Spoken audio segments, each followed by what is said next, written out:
Seperti yang kita ketahui, jika selain wilayah Timur Tengah yang tengah bergejolak antara Israel dengan kelompok militan Hizbullah di Lebanon dan Hamas di Gaza, Ukraina dan Rusia juga kini telah menjadi perhatian dunia internasional.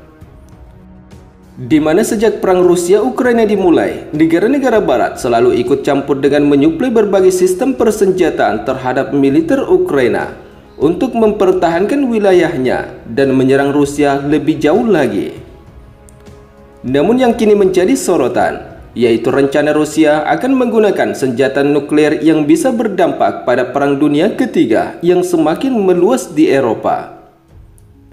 Hal itu sebagaimana beberapa sumber media terkait yang kami kutip, bahwa jika Barat menyetujui penggunaan rudal jarak jauh oleh militer Ukraina, Rusia dikabarkan sudah siap memberlakukan tindakan balasan, sebagaimana pernyataan Menteri Luar Negeri Rusia Sergei Lavrov pada 8 Oktober 2024. Kami sudah berhenti mengikuti topik ini sejak Presiden Putin menyatakan apa yang akan kami lakukan dan apa kesimpulan yang kami akan ambil jika putusan tersebut diambil, ujar Lavrov mengutip dari media TASS pada 14 Oktober 2024. Selain itu, Menlu Rusia juga menegaskan bahwa jika keputusan telah dibuat Barat untuk memasok rudal jarak jauh untuk menyerang Rusia lebih jauh lagi, maka Rusia akan langsung memberlakukan penggunaan senjata nuklir untuk menyerang musuh mereka. Sebelumnya, keputusan Rusia ini merujuk pada tanggapan nuklir Rusia terhadap serangan apapun di dalam wilayah Rusia yang didukung atau dilakukan oleh negara berkekuatan nuklir. Sementara itu, adapun pernyataan Rusia dengan skenario akan menggunakan nuklir ini menanggapi pernyataan Presiden Ukraina Volodymyr Zelensky sebelumnya bahwa pertemuan kelompok kontak di Ramstein pada 12 Oktober mengenai bantuan militer untuk Kiev akan menjadi bersejarah dalam banyak hal, sebagaimana yang disampaikan. Kami melakukan pekerjaan kami dan yang paling penting pasukan kami menjalankan tugasnya. Saya tidak tahu hal bersejarah apa yang diharapkan Zelensky dan banyak hal bersejarah yang akan terjadi bagi nasib pemerintahannya, ujar Menlu Rusia. Sementara di sisi lain, pada 25 September lalu, Presiden Rusia Vladimir Putin menguraikan perubahan yang akan diperkenalkan dalam doktrin nuklir Rusia. Dokumen yang dikenal sebagai Prinsip Dasar Kebijakan Negara tentang Penangkal Nuklir menetapkan penggunaan senjata nuklir sebagai tindakan terakhir untuk melindungi wilayah kedaulatan negara mereka. Namun karena perkembangan geopolitik terkini serta munculnya ancaman militer baru, sehingga mendorong Rusia untuk meninjau ulang dokumen perubahan dalam doktrin nuklir Rusia. Sementara menurut informasi, ada 6 poin penting Rusia dalam memperlakukan doktrin nuklirnya, yaitu sebagai berikut.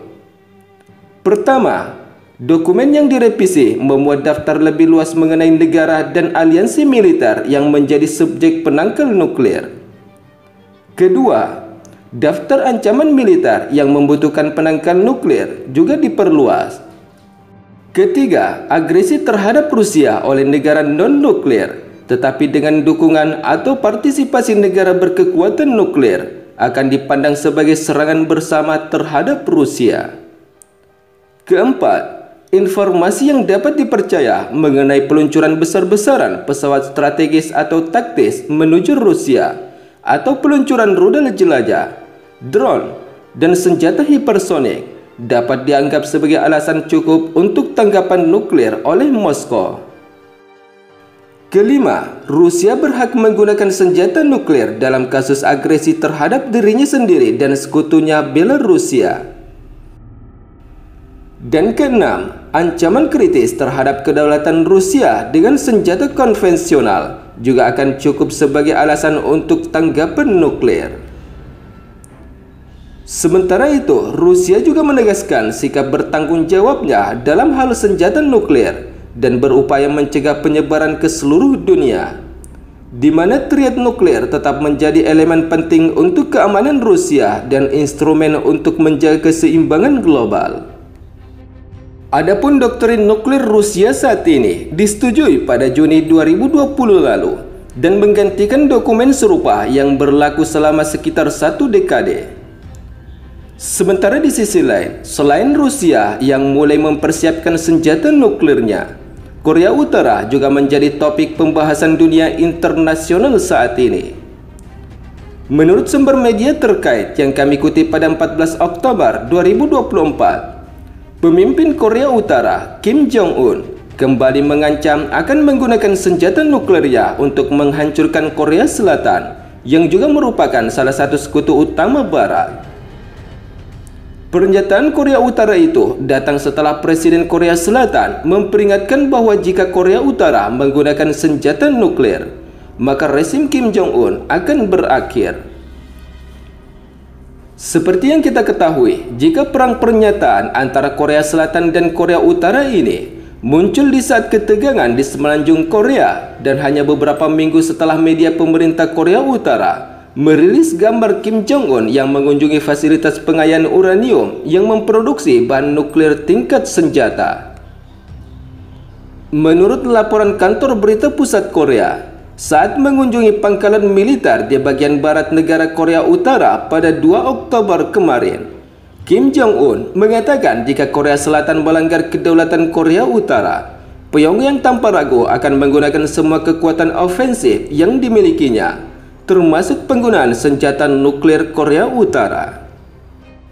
Sementara di sisi lain, mengutip dari beberapa sumber media informasi terkait, di tengah Rusia dan Korea Utara yang terus menyuarakan penggunaan senjata pamungkas nuklir mereka dari ancaman Barat dan sekutunya, negara-negara anggota NATO juga dikabarkan akan menggelar latihan perang nuklir di tengah eskalasi kawasan yang semakin memanas.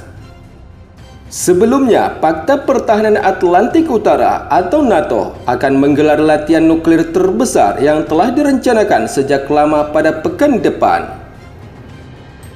Pengumuman tersebut dikeluarkan setelah Presiden Vladimir Putin mengungkapkan perubahan doktrin nuklir Rusia demi mencegah pihak sekutu untuk membela Ukraina ikut mendukung penyerangan terhadap Rusia. Dalam latihan nuklir yang bertajuk Stevasnon tersebut, negara-negara anggota NATO dijadwalkan akan dimulai pada Senin dan akan berlangsung selama sekitar 2 pekan.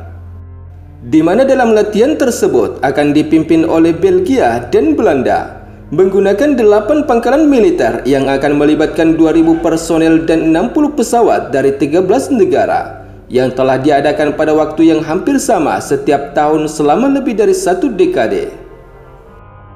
Selain itu, pesawat bomber dan pesawat jet tempur yang dapat membawa hulu ledak nuklir dikabarkan akan ikut ambil bagian dalam latihan nuklir aliansi negara-negara NATO ini.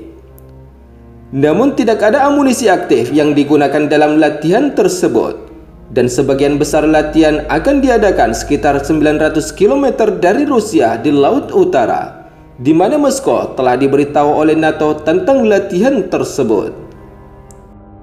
Sementara menurut Sekretaris Jenderal NATO, yaitu Mark Rutte, latihan nuklir NATO ini diskenariokan dalam dunia yang tidak menentu, sehingga sangat penting bagi NATO untuk menguji pertahanan dan memperkuat pertahanan mereka sehingga musuh NATO tahu bahwa NATO siap dan mampu menanggapi ancaman apapun.